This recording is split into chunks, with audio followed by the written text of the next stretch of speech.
아침 7시에 찾아가는 하나님의 말씀, 고린도후서 12장 6절에서 10절까지 말씀입니다.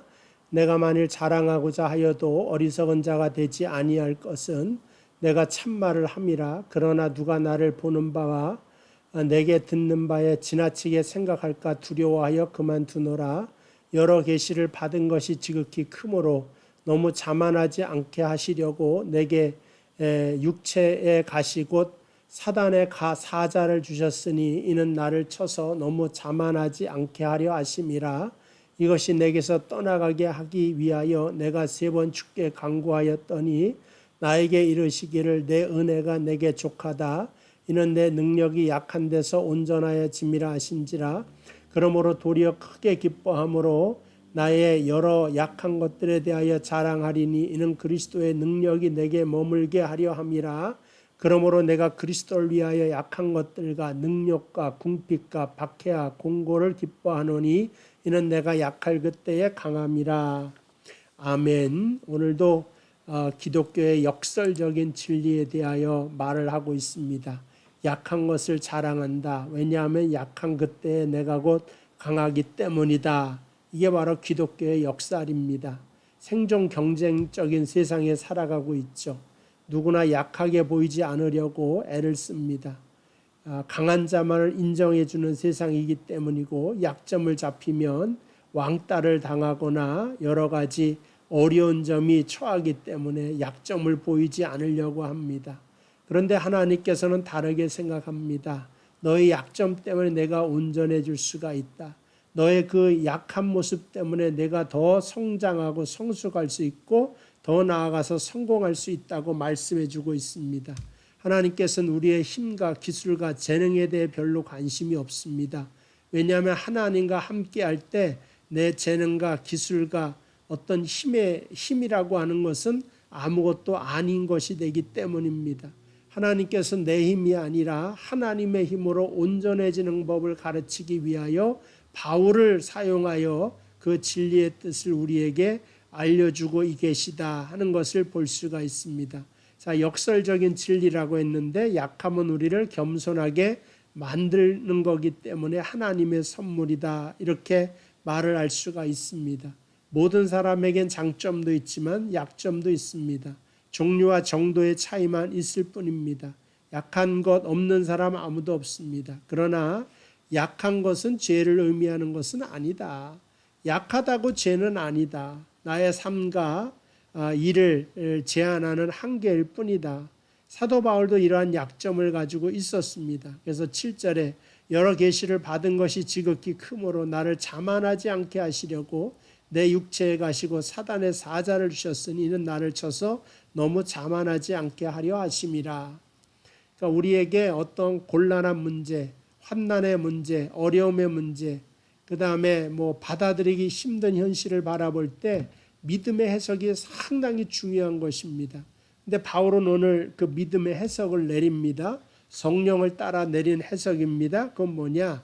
하나님께서 은혜를 많이 받았기 때문에 내가 교만할까 봐 자만하지 않게 하려고 이러한 약점도 주셨다 하는 것입니다. 이게 바로 믿음의 해석이다. 그래야지 한 발짝 더 진보해 갈 수가 있는 거지. 약한 것은 숨겨야 되는 것이고 약한 것은 이거 실패고 약한 것은 약점이고 이런 쪽으로만 해석을 하면 도무지 해결할 방법이 없다 하는 것입니다. 바울은 자기에게 가시를 주시는 분이 가장 선하시고 자기를 너무나 사랑하시는 하나님임을 깨닫고 또 그 하나님이 전능한 하나님이신 것을 깨닫고 이 약한 것을 통하여 역사하실 하나님을 바라보기 때문에 오늘 그것을 극복할 수 있다고 말씀드릴 수가 있습니다. 하나님은 우리를 강한 강점을 가지고 사용하시기도 합니다. 그걸 은사 중심적으로 사용하신다 이렇게 말할 수 있어요. 그런데 하나님은 우리의 약한 것을 들어서도 사용하신다고 하는 것입니다. 여러분 호스피스 병동 가서 거기서 그 설교를 하면 건강한 목사는 별로 은혜가 안 돼요. 암에서 이렇게 나은 목사가 설교할 때 거기 있는 사람들이 위로를 받고 같은 암 환자인 목사님이 호스피스 병동에 가서 설교할 때 더 큰 전도의 역사도 나타난다고 하는 겁니다. 이건 뭐예요? 약한 것을 하나님 사용하셔서 건강한 사람보다 더 많은 열매를 얼마든지 맺힐 수가 있기 때문에 그렇다. 그리고 약한 사람은 교만해지지 않고 겸손해지기 때문이다. 두 번째, 약함은 하나님의 능력과 은혜를 경험해 주는 도구다. 약하지 아니하고 자기가 다 할 수 있다 생각하면 하나님께 나아가 기도하지 않습니다. 기도하지 않는 사람은 교만하다 말하는데 그 사람들은 자기 힘으로 다 될 것 같으니까 안 하는 것입니다. 우리도 마찬가지예요. 스스로 알아서 기도해야 되겠다 그런 거 없이 내가 한계를 느끼면 느낄수록 더 많은 기도를 하는 것을 깨달을 수가 있다고 하는 것입니다. 그렇기 때문에 약점이라고 하는 것은 하나님의 능력과 은혜를 경험해 주는 도구다. 그래서 9절에 나에게 이르시기를 내 은혜가 내게 족하다. 이는 내 능력이 약한 데서 온전하여 짐이라 하신지라. 이건 뭐예요? 내 힘으로 이제 살지 않고 약한 문제 내가 해결할 수 없기 때문에 하나님의 능력을 가지고 살기 때문에 이제 비로소 내가 온전해질 수가 있다. 내 은혜가 내게 족할 것이다. 족하다. 이 말씀을 하시고 있는 것입니다. 이제 또 마지막으로 생각할 것은 바울이 그러므로 크게 기뻐한다 그랬습니다. 왜 그러냐? 약한 것에는 장점이 있기 때문이다. 약한 것을 그래서 자랑하고 있는 것입니다. 자랑한다는 것은 무슨 뜻이냐? 연약한 걸 인정하는 겁니다. 약점 안 보이려고 하죠. 근데 도리어 바울은 연약한 것을 자랑하고 그것을 인정하고 있습니다. 사람들은 자기의 약점을 무시하거나 숨기거나 위장을 합니다. 그런데 우리 믿는 사람들은 약점을 자랑하기도 합니다. 왜냐?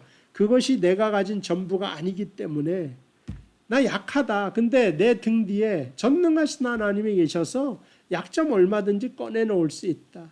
이러한 자신감으로 살아갈 수가 있다는 것입니다. 둘째는 연약함을 자랑하는 것은 연약함에 대해 감사한다는 뜻이다. 쉬운 일은 아니죠. 나의 연약함을 하나님께서 능력과 복의 통로로 사용하신 것을 믿을 때 정말 그렇게 된다. 요셉의 연약함, 그가 종된 연약함, 노예가 되는 연약함, 그 다음에 억울한 누명을 씌어서 들어가는 연약함, 그것을 통하여서도 하나님이 일어나게 하시더라. 그의 억울함이 다 있었지만, 그의 가슴 치는 사연이 다 있었지만 그것이 감사로 변할 때에 그에게 더 커다란 은혜와 능력이 임하는 것을 보게 되죠. 오늘 믿음에 우리가 바른 해석을 내려야 되는데 여러분들이 가지고 계시는 연약함, 그것이 감사로 변할 때 신앙의 능력이 그때부터 일어나게 된다 하는 것입니다. 세 번째, 연약함을 자랑하는 것은 연약함을 나누는 것이다. 어려운 일 있죠. 약점 있죠. 그것을 가지고 기도할 수 있는 속회원, 그 다음에 우리 교인들 가지고 있는 거 힘이 됩니다.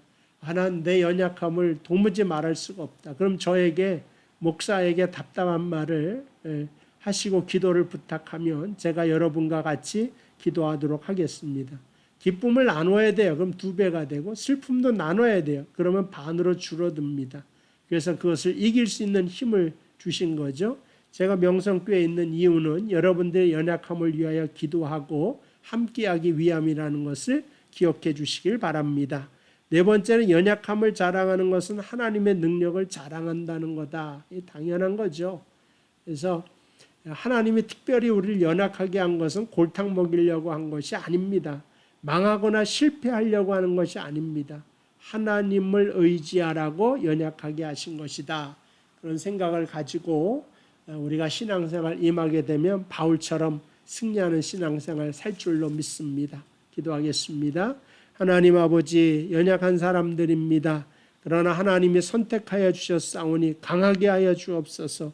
흔들리지 않게 하여 주옵소서. 그리하여 세상에 나아가서도 담대함으로 일어나는 우리 사랑하는 성도들 다 될 수 있도록 인도하여 주옵소서. 약점이 강점이 되게 하시고 약점을 감사하게 여기게 하시고 약점을 자랑할 수 있는 아버지 하나님 그런 성숙한 믿음의 단계까지 성장해 나아갈 수 있도록 인도하여 주옵소서. 예수님의 이름으로 기도하옵나이다. 아멘. 감사합니다. 내일 또 이 시간에 뵙겠습니다.